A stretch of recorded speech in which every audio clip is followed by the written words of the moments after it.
Olá, Pedro. Olá, Mia. Bem-vindos ao podcast Inspiração para uma Vida Mágica. Bem-vindos. Hoje sou internacional. Estás um bocadinho longe. Sim, eu vou-me aproximar. Hoje vamos falar sobre abuso. Abuso? Sim, mas sim. Sobre abuso no geral e sobre... Bem, eu vou-te dizer o que é que manda aqui na mente. Certo. Porque hoje de manhã até escrevi um post sobre isso. Andou a circular nas redes sociais uma situação em que uma pessoa, uma mulher, estava a ser importunada de uma forma bastante desagradável por um motorista de um autocarro. E a situação foi filmada e apareceu nas redes sociais. E eu reparei que uma série de pessoas estava a questionar o facto de a mulher, da rapariga, estar a rir com as abordagens iniciais da parte deste homem. E que, porque é que ela se está a rir, que não se devia ter rido, porque quando te ris parece que não há nada de mal. Estás a provar, não é? Claro que depois também há uma série de pessoas, especialmente mulheres, a dizer que, olha, eu já tive numa situação ou em situações onde alguém me estava a chatear, ou se estava a meter comigo, ou estava a ser simplesmente abusador, e eu ri, é um riso nervoso, é um riso para impedir que a situação escale. Só que, independentemente disso, da razão do riso, o que me estava a chamar a atenção é que as pessoas estavam a fazer estes comentários, estavam a colocar o foco no comportamento da pessoa abusada, não é? Que neste caso de abuso, da vítima do abuso, e em vez de colocarem o foco no comportamento do abusador. Porque sem abusador não há abuso. Certo. Não é? Sem violador não há violação. Sem violador não há violação. Não é? Sem assassino não há assassinato. Sem assassino, é o mais óbvio, sem não é? assassino não há assassinado, não é? E claro que eu acho que nós podemos aprofundar aqui um pouco a análise deste tipo de situações e falar um bocadinho sobre isso, acho que é útil. E em algum momento, numa situação de abuso, tu também podes questionar alguns comportamentos da pessoa abusada. Também podes fazê-lo. Nomeadamente às vezes para aprenderes a proteger-te, etc. E se calhar às vezes quando falas com os teus filhos podes também ensinar-lhes alguns comportamentos que, se eles tiverem, podem garantir mais a sua segurança. Okay. Só que acho que principalmente num primeiro momento em que se olha para uma situação destas, é só totó colocar imediatamente o foco no comportamento da pessoa abusada. Da vítima. E da responsabilidade que a vítima tem, de acordo com muitas pessoas, não é? Sim, da responsabilidade que tem, não é? Da forma que a vítima se pôs a jeito. A vítima pôs a jeito ou não reagiu, não protestou o suficiente. Foi conivente, porque é que entrou no quarto com ele, porque é que estava vestido daquela forma, porque é que não lutou mais, porque é que não lutou mais. E repara que aqui, eu até quando escrevi o post, depois no final eu falei em abuso e depois disse, isto pode ser abuso sexual, mas pode ser abuso psicológico, abuso financeiro, pode ser abuso de muitas formas diferentes. Pode ser abuso entre pais e filhos. Pode ser abuso entre pais e filhos, pode ser abuso no local de trabalho, não é? Sei lá, da pessoa que é vítima de bullying no local de trabalho, por parte dos colegas ou por parte do chefe. Não é? Nós também podemos dizer, sim, mas também quer dizer, deixaste que eles começassem a fazer isso, agora eles não param. Já reparaste que imensas vezes é precisamente esse argumento que é utilizado no exemplo que com que iniciaste, que se utiliza na relação adultos e crianças. De que, como uma criança que está a comportar de uma determinada maneira, então ela merece um certo tipo de tratamento. Ela merece um castigo, merece uma palmada, e a responsabilidade não é de quem dá a palmada ou impõe um castigo. A responsabilidade é da criança porque ela não se comportou de acordo com uma norma. Sim. Ou então diz-se, ok, a responsabilidade é do pai que bateu no filho, ou a responsabilidade é do abusador, do bully que fez bullying para com a vítima do bullying, mas, e depois a seguir vai-se colocar o foco, mas a criança estava-se a portar muito mal, mas... Ela tinha uma saia muito curta. Mas a pessoa também faz-se mesmo, é mesmo totó, o que quer que seja. E lá vai outra vez o foco para... A razão porque eu, claro que fui buscar este exemplo da relação crianças e adultos, é porque... Achas que é aí que eu começa? acho que é aí que começa. Né? Até alterarmos a nossa visão sobre essa relação, vai ser muito desafiante, difícil, praticamente impossível, mudarmos a visão geral dessas situações do motorista que assedia ou abusa a rapariga. Né? Curiosamente, tem-me aparecido estes últimos 2 ou 3 dias várias histórias de raparigas jovens vítimas de abuso por parte de homens da idade dos pais dela. Não é? A nossa filha teve uma situação há umas 2 semanas, por aí, onde um homem, dentro de um grupo de homens, fez uns comentários que foram altamente desadequados para uma miúda de 17 anos ou para qualquer pessoa. Dizer, independente da idade. A questão ali com a idade é que se aquilo fosse comigo naquela situação, naquele contexto em questão, eu provavelmente teria respondido a letra. Ela ficou só com medo, ficou só medo e quis fugir da situação o mais rapidamente possível. E sabes o que mexeu comigo mais de tudo? Que acho que precisamos mesmo de falar mais disto nestas situações também, é que nós estamos a falar agora de abusos, muitos deles feitos em público, né? na praça pública, onde ninguém intervém, onde os amigos, neste caso da nossa filha, os amigos desse senhor não disseram absolutamente nada, não disseram claramente ao amigo que aquele comportamento é totalmente desadequado e que não compactuam com aquele tratamento. Né? Deixa-se também a defesa do lado da vítima. A defesa, além da vítima estar a ser abusada ou assediada, violada, ela também fica sozinha para se defender. Quando eu acho que nesta situação em particular que estamos a falar agora, não é? Provavelmente havia ali pessoas a filmarem aquilo, mas quem, eu não sei, eu não vi o filme, não é? Mas realmente alguém foi lá e falou diretamente na hora com esse motorista. No caso aqui da nossa filha, ninguém disse nada ao homem. E para mim, eu não quero viver numa sociedade onde não há essa coragem de dizeres ao teu amigo, olha, por amor de Deus, olha, já chega, está bem? Isso não se diz.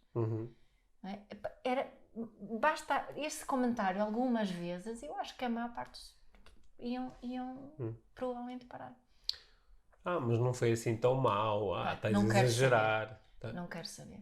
Percebes? Sim, não sou eu esse sei, tipo, eu é que estou a responder. Não é esse tipo de comentário. Não fez tão mal, que exagero, também não se pode dizer nada. Não me parece que foi um exagero para aquela rapariga que fugiu com cara cheia de medo. Claro.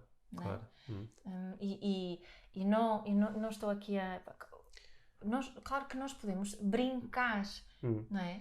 Mas isso não é brincar. Eu acho que se nós aquelas pessoas que depois começam a dizer não foi assim tão mal também, olha, agora não se pode brincar com nada. Nós sabemos quando é um limite. Nós sabemos. Sabes qual é a minha teoria? A minha teoria psicológica é que nós preferimos não lidar com coisas realmente más. Ou seja, há uma determinada situação. Se depender apenas de ti, que aquela situação tenha partido de um sítio de abuso e de uma coisa assim muito má, ou tenha partido de um ponto de brincadeira, se tu puderes escolher, preferes que seja uma brincadeira, certo? E portanto, eu acho que nós às vezes, isto é uma história que nós contamos a nós mesmos para não ter que confrontar que há de facto alguém que se sente legitimado e se sente justificado na prática do abuso. Então, para nós não termos que lidar com isso, é quase como, pá, eu para isso teria que lidar um bocado aqui com um ato de maldade ou de invasão. Ou tenho que colocar a outra pessoa e vai ficar desconfortável, Pronto, se calhar não vai gostar tanto de mim. Então para não lidar com isso, digo, não é assim tão mal. Ou seja, quanto a essa história de suavização, e eu estou a dizer isto porque é o que eu noto em mim, que é, eu às vezes eu prefiro que isto seja só uma brincadeira do que seja uma coisa mesmo séria. E então eu, quanto a mim próprio, utilizo esse significado.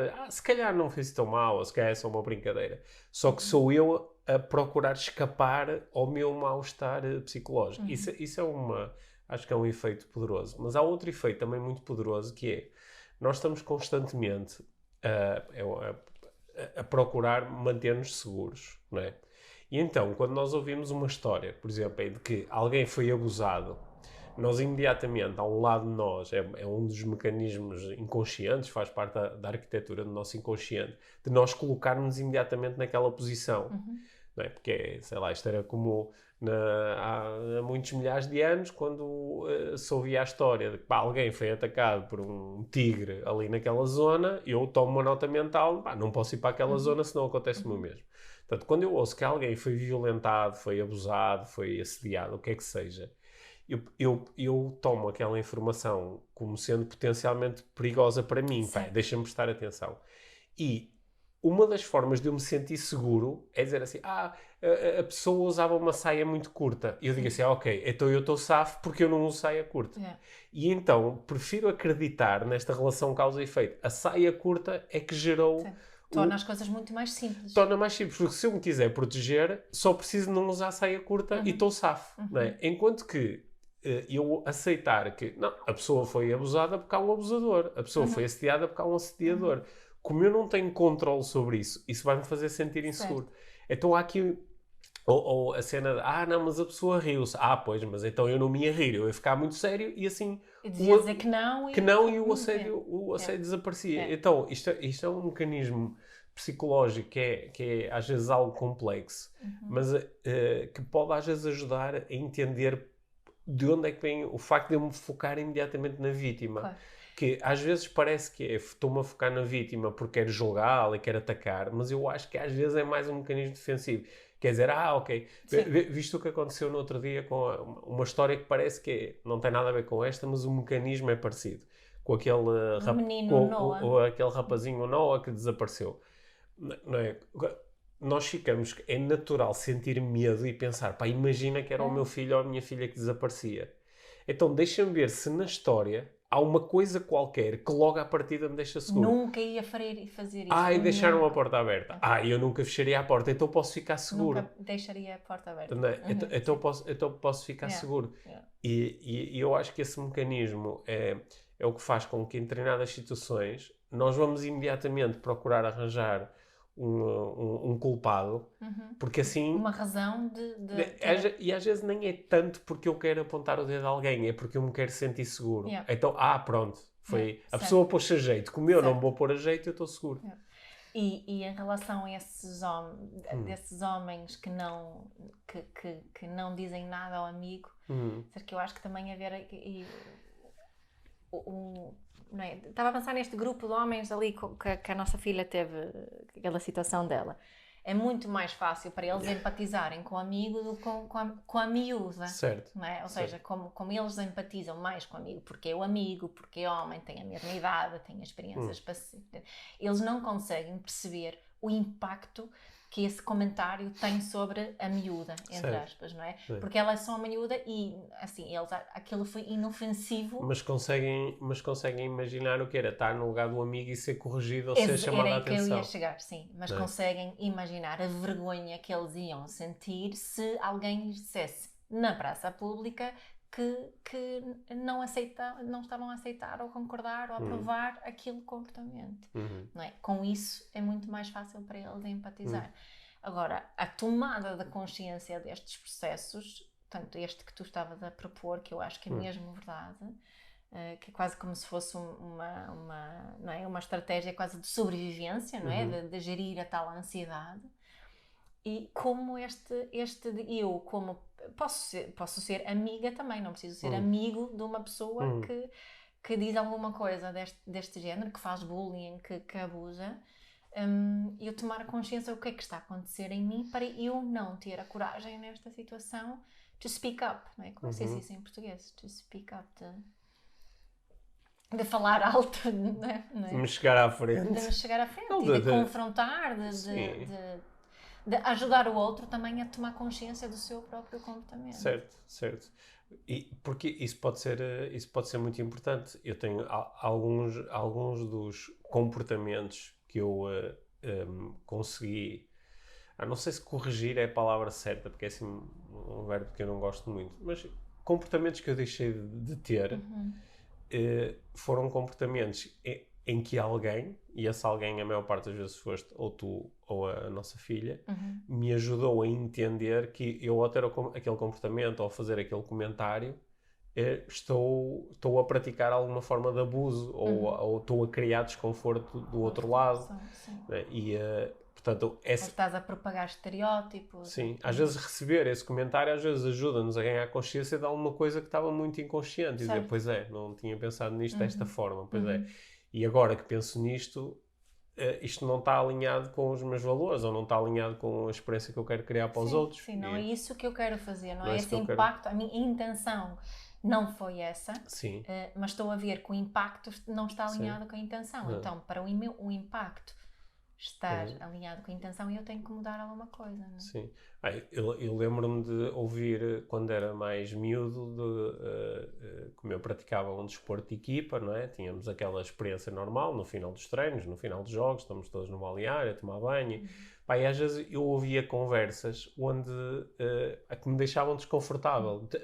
Deixa-me desconfortável que falem assim, por exemplo, sobre uma pessoa que não está aqui. Estão a falar sobre uma rapariga, ou estão a falar sobre... Às vezes isso cria-me desconforto, mas eu na altura, para já, eu não conseguia entender isto bem dentro de mim, eu só sentia desconforto. Mas às vezes até o desconforto transformava-se mais numa sensação de que eu não faço parte deste grupo, ou era mais sobre mim do que entender que, não, o que está aqui em causa é que esta linguagem é abusadora, esta linguagem tem uma série de pressupostos que estão errados face aos meus valores ou àquilo em que eu acredito. E também demorou algum tempo a amadurecer estes pensamentos e conseguir entender isso, não é? Certo. Não é uma coisa só óbvia logo. E às vezes nestas conversas, de alguém chamar a atenção a outra pessoa, ou às vezes fazer uma pergunta, tipo, como é que achas que a outra pessoa se sente quando tu dizes isso?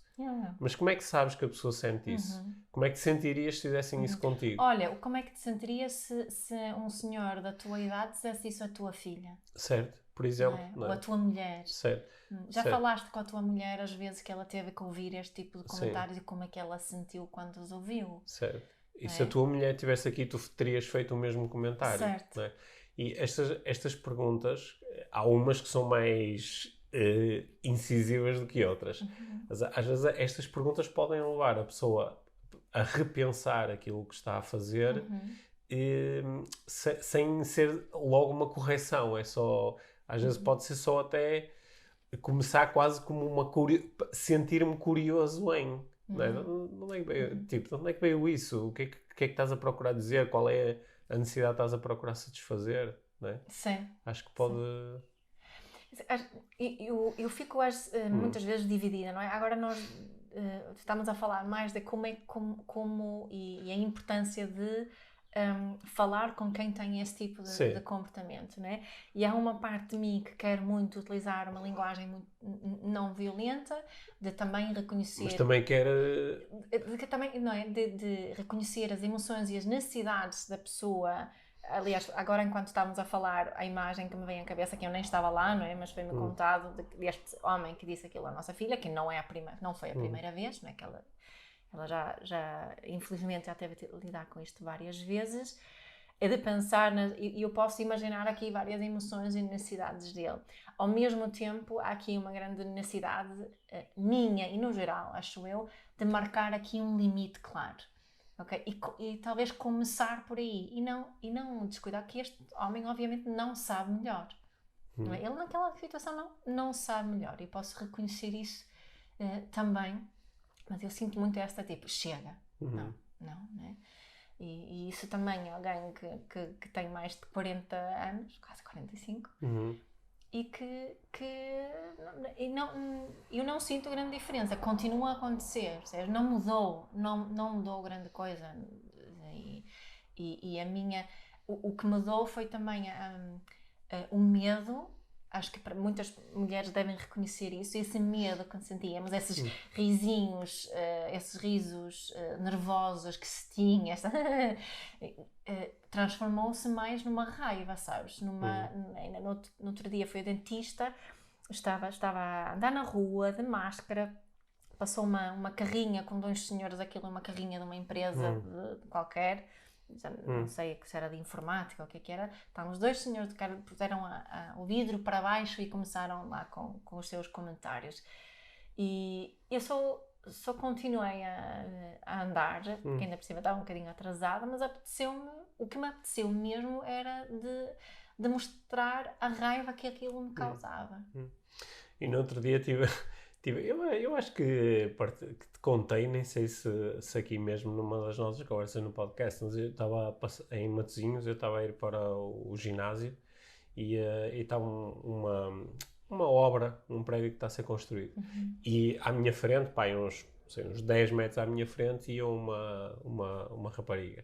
E ela, quando passou, houve ali uns tipos das obras que eu disse, obrigado por também ajudarem a perpetuar aqui um estereótipo dos senhores das obras, dos homens das obras, que mandaram umas bocas e assobiaram, não sei o quê.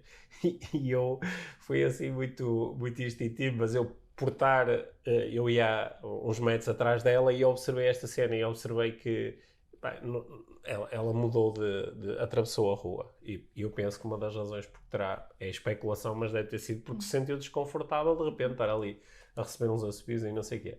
E eu olhei para eles e disse assim, como quem diz, olha, eu estou a ver, o que é isto, meu? O que é que se está aqui a fazer? E eles, ali, não sei, um disse qualquer coisa que eu não percebi muito bem o que é que foi e pronto, e lá continuaram com o trabalho deles. Mas eu acho que isto não é estarmos a policiar o comportamento uns dos outros, não é? Isto não é eu estar do outro lado da rua a mandar vir com alguém porque não tem máscara. É como tu dizes, isto é claramente um comportamento que nós não queremos que exista. Sim. Nós não queremos que uma pessoa tenha que mudar de passeio porque há uns tipos que decidiram assobiar e dizer fazia-te não sei o quê. Eu gostava de dar um exemplo onde os papéis estão invertidos também, sim. Porque também existem. Que foi uma coisa que me incomodou também muito. Há um grupo no Facebook que chama Mães, acho que são dezenas de milhares, supostamente só mães nesse grupo e por alguma razão parece que ainda é mais permitido quando as mulheres são as mulheres a terem este tipo de comportamento, não é levado tão a sério, porque eu acho que muita gente hoje em dia leva mais a sério que homens. Então foi alguém que tinha posto uma fotografia de um rapaz que é instrutor numa quinta pedagógica qualquer algures no país, acho que era mais ou menos, e o rapaz era muito giro, era bonito, e os comentários destas mães foram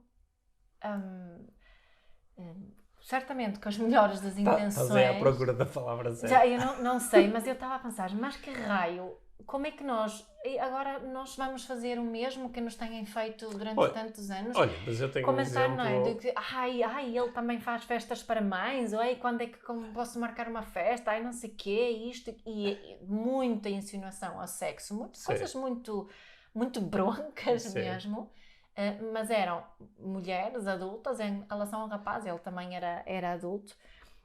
Mas exatamente a mesma estrutura, só com os papéis invertidos. Então, no outro dia, quando nós estávamos aqui em família a ver o All Together Now, e que se calhar algumas pessoas que nos estão a ouvir sabem qual é o programa que dá na TV, que tem 100 jurados e as pessoas estão lá a cantar, e a Cristina Ferreira está a fazer a apresentação. E há um dos elementos do jurado que é padre. E não tem um aspecto típico de padre, digamos assim. Sim, é um rapaz, um homem bonito. E a forma como várias vezes no programa, mulheres, há uma em particular, não é? Mas que se mete com ele, ser padre, e não sei o quê. E no meio daquilo disse assim, que engraçado. Imagina que era o mesmo comportamento, mas que em vez de ser um padre era uma freira, e que os homens, ou alguns homens ali, estavam ali, freira e tal, você não pode ver nada, e não sei o quê. As pessoas iam dizer, pá, isto é totalmente desajustado. Mas como há ali parece que é... O homem, isto continua a ser os estereótipos machistas, não é? Que é o homem como é mais forte e a mulher é mais fraca, pronto, o mais fraco pode se meter com o mais forte, que isso não é abuso. Pá, mas eu estava a dizer, e estava a dizer, pá, isto é só desconfortável, meu. Porquê é que esta pessoa está a fazer isto aqui? Acho que é interessante falar sobre isto. Sabes que eu quando eu era miúdo, eu devia ter uns 15 anos para aí, eu tinha ido ao treino, que eu jogava vôlei, tinha ido ao treino e voltei do treino para casa a pé. Pá, e vinha de calções, com os calções e uma t-shirt com que tinha estado a treinar. E eu vinha na rua e atrás de mim vinha um grupo de raparigas. Pá, que talvez fossem um pouquinho mais velhas, teriam, não sei, 16, 17 anos. E elas estavam atrás de mim e começaram a comentar as minhas pernas e o meu rabo. Mas a comentar alto, não é? Que eu estava a ouvir. E eu senti-me muito desconfortável, porque elas eram 4 ou 5 raparigas. Portanto, eu naquele momento experienciei a inversão de papéis, não é? Dos papéis tradicionais, que é, elas é que me estão a comentar e pá, elas não têm nada que estar a fazer aquele comentário a comentar alto, que era para me provocar desconforto. E eu fiquei muito desconfortável. Eu fiz de conta que não estava a ouvir, mas isso fez com que elas falassem ainda mais alto, porque imediatamente, não é, sentiram que este gajo não vai dar luta, portanto nós podemos agora fazer uma escalada e dizer coisas piores. E começar a dizer, estás a fazer de conta, não sei o quê. Pá, e eu acelerei e eu lembro de chegar a casa e estava-me a sentir tão mal com aquela situação. E repara, elas estavam a dizer coisas, a dizer que as minhas pernas eram bonitas e que o meu rabo era bonito, não é? É verdade. Sim, é verdade. E provocou-me um desconforto tão grande, eu senti-me tão invadido, e eu acho que eu uma vez tinha contado isto. Não tinha. Lá está, porque eu depois não fui ter com os meus amigos e dizer assim, estavam umas miúdas, e eu fiquei muito desconfortável, porque eu achava que é como, e eles vão dizer assim, que burro, ainda por cima... Porquê é que não aproveitaste a situação? Sim, 4, ou então dizer para 4. elas calarem. Pá, não sei, eu senti-me tão incomodado com aquilo. E é engraçado como há situações onde, invertendo-se aqui estes papéis tradicionais de abusador, parece que fica ainda mais difícil para a vítima, neste caso do abuso, falar sobre isso. Não é? Sim. Eu acho que há muitas mulheres que estão assim com uma vontade inconsciente assim, de vingança, não é? Ou de também, porque o que é que fazes quando elas fizeram isto contigo? Provavelmente sentiram-se assim poderosas. Sim. Não é? Sentiram-se que com elas é que estavam ali a controlar a situação. Imagina, e acho que há muitas adultos que essa também é assim a psicologia na relação com as crianças, é com as crianças, não é? Porque há chefes abusadores, não é? Nós estamos aqui a focar um bocadinho mais do assédio sexual, se calhar, mas no fundo isso que estamos a falar aqui é válido. No local de trabalho, eu acho que é uma das... Eu ia dizer que esse tipo de abuso, não o abuso do chefe que se está a meter com um colaborador ou uma colaboradora. Não estamos a falar do assédio não sexual estamos a falar no local de mas trabalho. estamos a falar do abuso psicológico, Sim, do maltrato psicológico, do bullying, do fazer comentários. Eu, de certa forma, pode ser ainda pior no sentido em que, mas é o chefe. Há pessoas que não têm a mínima noção. Quando entram nessa posição, que entram imediatamente em formato abusador. E tenho a certeza que muita gente que nos está a ouvir já teve que lidar com isto. Olha, mas sabes que eu acho que nós todos já tivemos nos dois papéis, acho eu. Nós todos já tivemos nos dois papéis. Eu consigo reconhecer momentos, acima de tudo, no passado, onde eu assumi o papel de abusadora com os nossos filhos, por causa de falhas minhas na parentalidade, naquele momento, no geral, quando olho para trás, por exemplo, quando já coloquei a nossa filha de castigo, não é? Para estar sozinha no quarto, é altamente abusador. Sabe, estas conversas sobre abuso, quer sobre ser abusado, quer sobre ser abusador, ligam-se muito facilmente a acontecimentos da nossa vida onde nós experienciamos no momento como abusados, ou mais tarde, refletindo sobre o nosso papel de abusadores, lidamos com estados emocionais muito intensos, como a culpa, a vergonha, o arrependimento, a inadequação, etc, etc. E isto deixa marcas muito profundas. Tão profundas que eu imagino que uma parte das pessoas que nos está a ouvir, nesta altura da conversa, nós estamos a conversar há uns 20 minutos ou coisa parecida, já teve que lidar várias vezes com aqueles comentários internos de mas isso não é só com as mulheres, ou isso não é só com os homens. Ou não é assim tão mal, agora não podemos brincar. Ou isso não é bem assim, ou então ter momentos em que, pois esses gajos eram matá-los todos.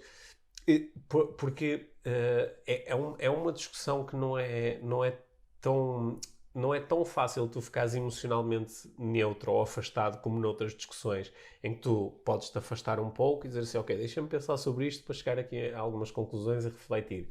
As reflexões são impregnadas aqui logo de estados emocionais que, sobretudo, não é? As nossas memórias que estão ligadas a culpa e vergonha tendem a ser difíceis de digerir e tende a ser difícil refletir sobre isso. E, por exemplo, bastou tu dizeres a história de eu já fui abusadora como no meu papel de mãe.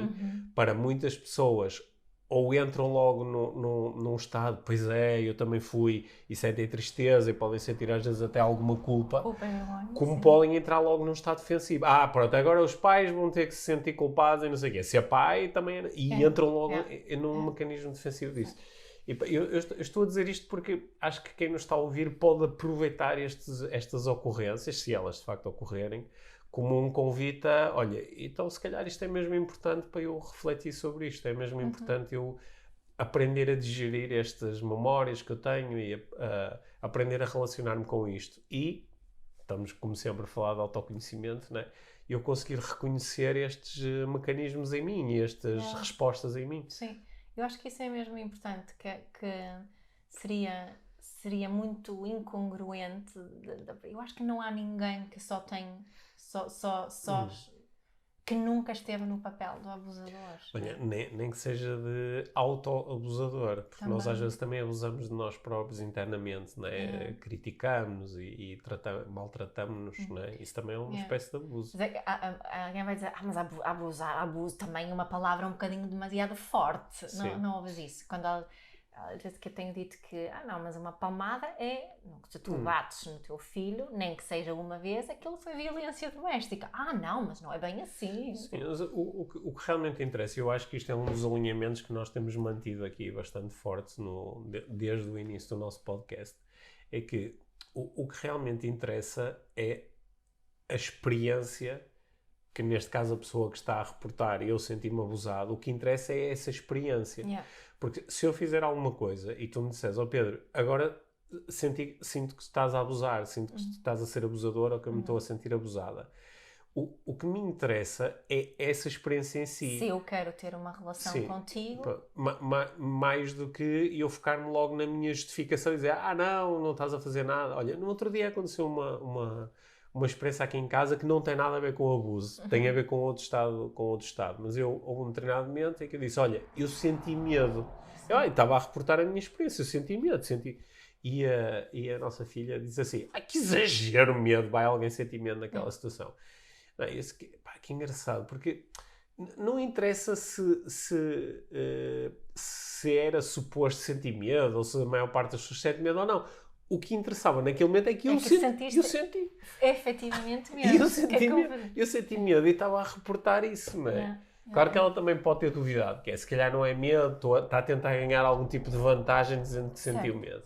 Mas lá está, voltando a uma coisa que mencionámos há pouco, a diferença entre intenção e impacto. Não é? Nós podemos ter as melhores das intenções e o impacto não estar de acordo. Claro. Então, se eu quero realmente ter uma relação com esta pessoa, que se eu quero ter um impacto positivo nessa pessoa, se eu quero que ela também queira ter uma relação comigo, então eu tenho que ter em conta esta informação que a pessoa me está a mostrar e a dizer sobre o impacto que o meu comportamento, a minha comunicação, aquilo que eu estou a fazer está a ter em relação a ela. E se o impacto não estiver alinhado com a minha intenção, então vou rever a minha forma de aplicar e colocar a minha intenção na prática para ter um impacto diferente. Olha, eu há algum tempo passei por uma situação que provavelmente tu reconheces, embora eu não vá especificá-la assim demasiado, mas tu podes reconhecer, que foi, eu trocava mensagens com uma pessoa e em treinamento a pessoa disse, olha, quando me mandas este tipo de mensagens eu sinto-me um bocado desconfortável. E eu sei que tipo de intenções tinha e sei que não tive nunca a intenção de vou tornar esta pessoa desconfortável. Só que o que interessa a partir do momento em que a pessoa me comunica isto é eu conectar-me com a minha intenção e valorizar aquilo que a pessoa... E não começares a defender, mas a minha intenção, estás a exagerar. A minha intenção não era essa, ou estás a exagerar, ou também fizeste. Não, é valorizar essa informação e em função dessa informação decidir, quero continuar com o mesmo tipo de comportamento, quero alterar o meu comportamento. E como a minha intenção tem a ver com o bem-estar do outro, então faz sentido eu alterar o meu comportamento. Será que me torno abusador quando não recebo a informação sobre o impacto dos meus atos de uma forma aberta? Isso é um convite claro a eu ser abusador. Não é? Eu estava a pensar nisso agora, né? Claro, e a questão é que um enorme número de pessoas não prestam atenção suficiente ao outro para perceber qual o impacto do seu comportamento, porque estão tão focados no seu próprio mundo que mesmo quando há informação muito explícita, como neste teu caso, né? Eu sinto isto, aquilo, do outro lado, isto não é recebido de todo. Claro, estou aqui a pensar que há aqui dois contextos claramente diferentes. Um é o contexto, disseste, a nossa filha foi estava à beira da praia e um homem que estava com os amigos fez uns comentários. Aí há um abuso claro porque não há relação nenhuma, não há convite nenhum a relação. Sim. Ok, agora, repara como é um contexto um pouco diferente. Imagina que vamos pegar numa coisa que parece mais soft, mas quem nos está a ouvir e tem uma vivência em casal pode dizer isso é soft e às vezes são as coisas que originam as grandes emoções. Por exemplo, uma conversa que nós não temos muito aqui em casa, mas estou-me a lembrar de várias pessoas que me falaram sobre como isto é importante. Imagina que eu te digo, Mia, para mim eu sinto que é uma falta de respeito e é uma coisa que me perturba muito. Por exemplo, tu não organizares a louça na máquina de uma determinada forma. Eu quero pôr os pratos pequenos de um lado, os pratos grandes do outro e quero ter os garfos separados das facas. Imagina, isto é mesmo muito importante para mim. E estou-te a comunicar isso. E estou a dizer, deixas muito desconfortável quando isto está tudo assim à sorte. Agora, imagina que tu do outro lado me dizes, Pedro, a mim deixa-me extremamente desconfortável ter que estar a separar os pratinhos por tamanhinho quando o que interessa é ligar a máquina e eles saem lavados e depois arrumam-se. E acho muito desconfortável eu pôr as coisas na máquina e depois haver alguém que está a chatear-me por causa disso. Agora, já entramos aqui num cenário um pouco mais complexo, que é quem está a abusar ao não mudar um determinado comportamento. Não é? Agora já fica mais complexo. Mas eu acho que o abuso começa quando depois não há nenhum espaço para diálogo à volta disto. Okay? O que é que é importante aqui para nós? Como é que nós juntos podemos resolver isto? Sim.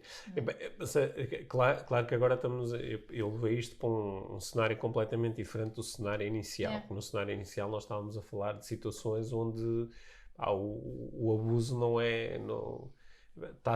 simplesmente aconteceu porque alguém de livre e espontânea vontade decidiu impor alguma coisa ou outra. Olha, agora vais ter que ouvir os meus comentários, Olha, tu puseste, puseste uma fotografia meia despida portanto, no, agora, no Instagram, portanto agora, olha, levas com as consequências. Certo. Tu é que pediste estas mensagens de pilinhas. Certo. Sim.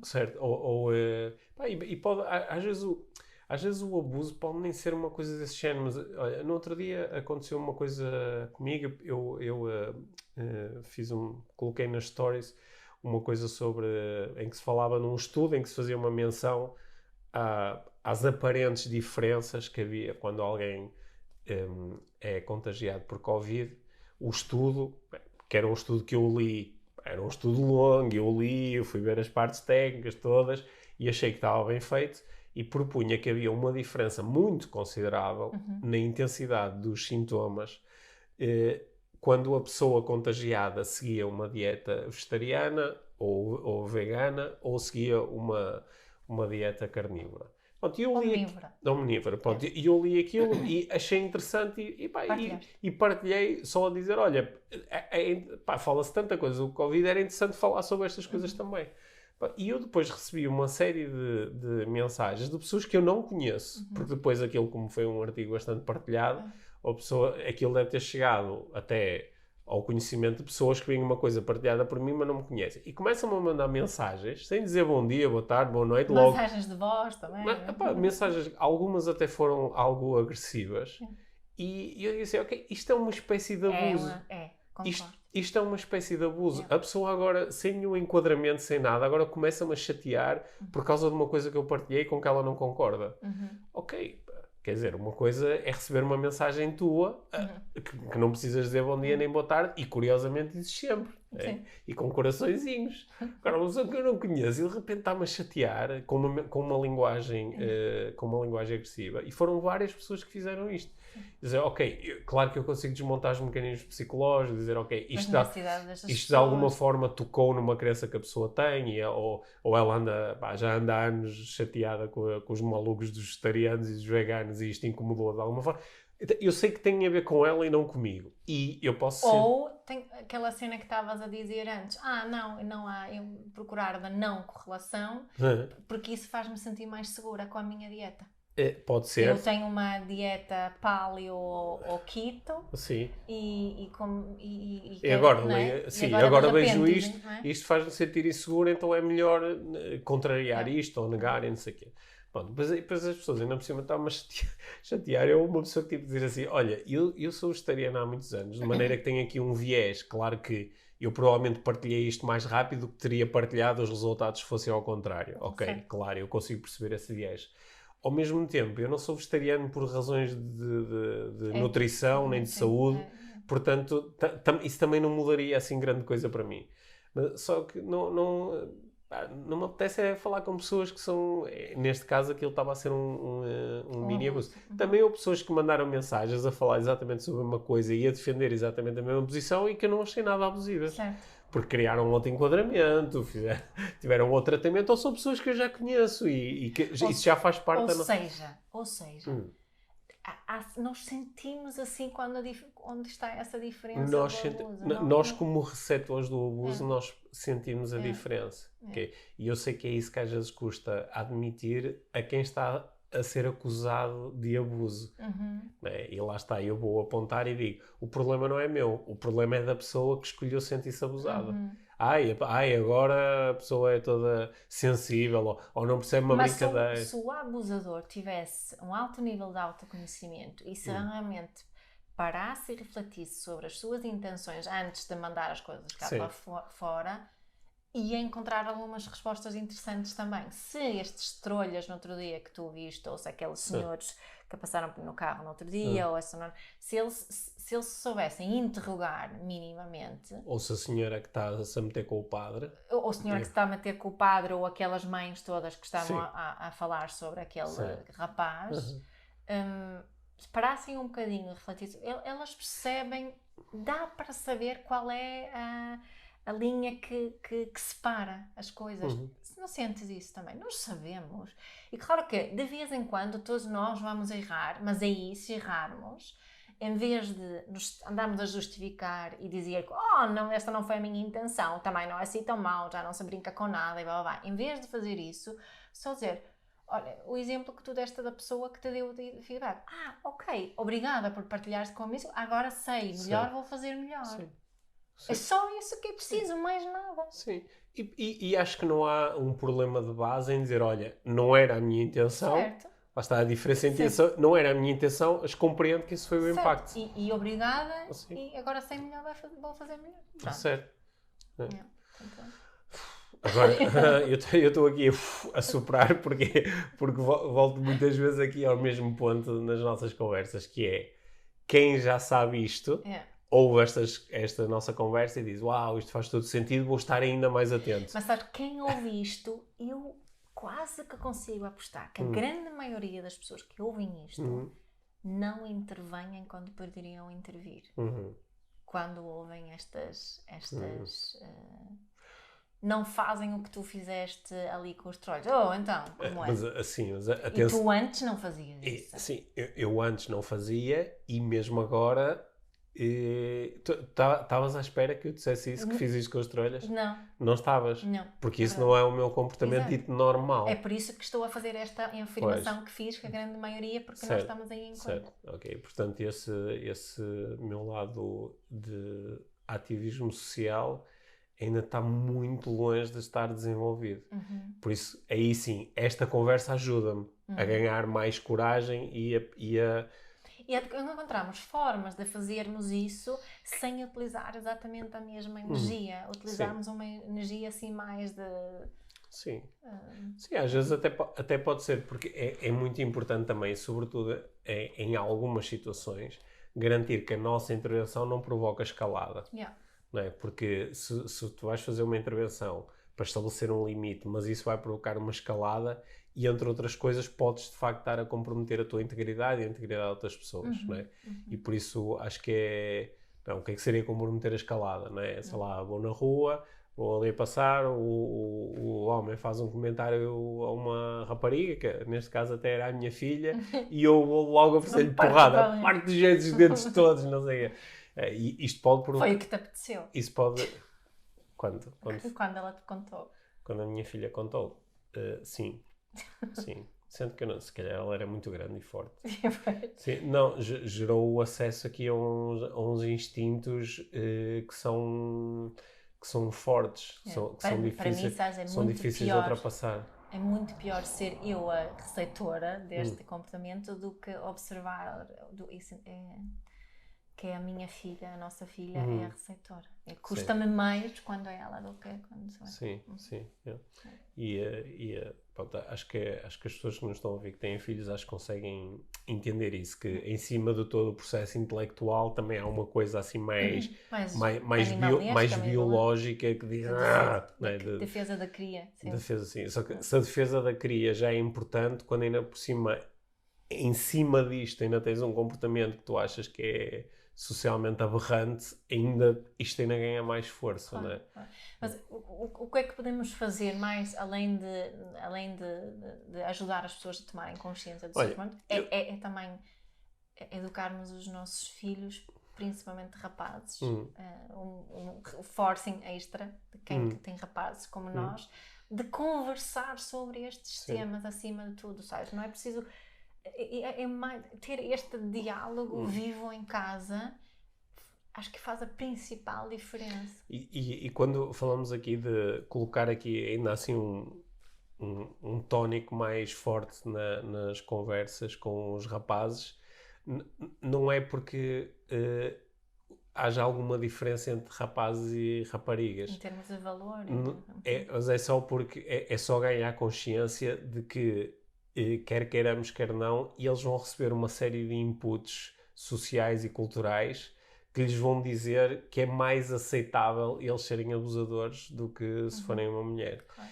E eu acho que por isso temos que estar particularmente atentos. Só que eu se calhar gostava de terminar a conversa voltando mesmo ao início, que era, eu acho que um bom primeiro passo que todos podemos dar é, quando há uma situação de abuso, colocarmos inicialmente o nosso foco no comportamento do abusador, que é o que é que está a acontecer com o que é que esta pessoa fez, o que é que lhe deu na cabeça, como é que ela acha que isto é aceitável, e colocar aí e questionar isso antes de começar a dizer, não é?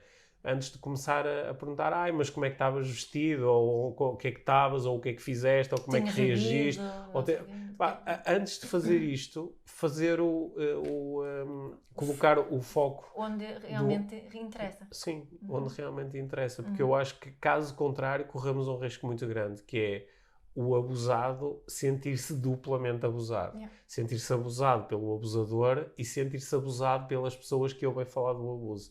E eu acho que isso é uma coisa que interessa mesmo mudar.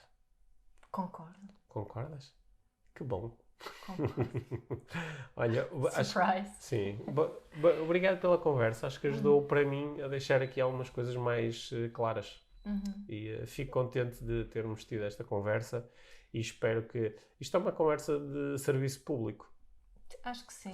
Sim, gostava... Lá está, estou a dizer, este tipo de conversa, acho que toda a gente tem filhos. Eu diria 10 ou 11 anos para cima. Antes pode-se fazer outras coisas, mas é mesmo para falar sobre isto. Assim como... Pode-se falar porque certamente se os filhos estão nas redes sociais viram este vídeo, este ou muitos outros. Podemos ter uma conversa sobre isto a partir daí, não é? O que é que realmente está a acontecer aqui? A rapariga que foi a vítima, ela tem realmente responsabilidade e puxar a conversa. Nós aqui em casa, à hora do jantar, falamos muitas vezes sobre isso. Sim. E se estivermos a falar de crianças já, ou de jovens adolescentes, por que não pedir-lhes para eles ouvirem este episódio e depois conversar sobre isso? Sim. Why not? Bom. Obrigada. Sim, obrigado, Mia.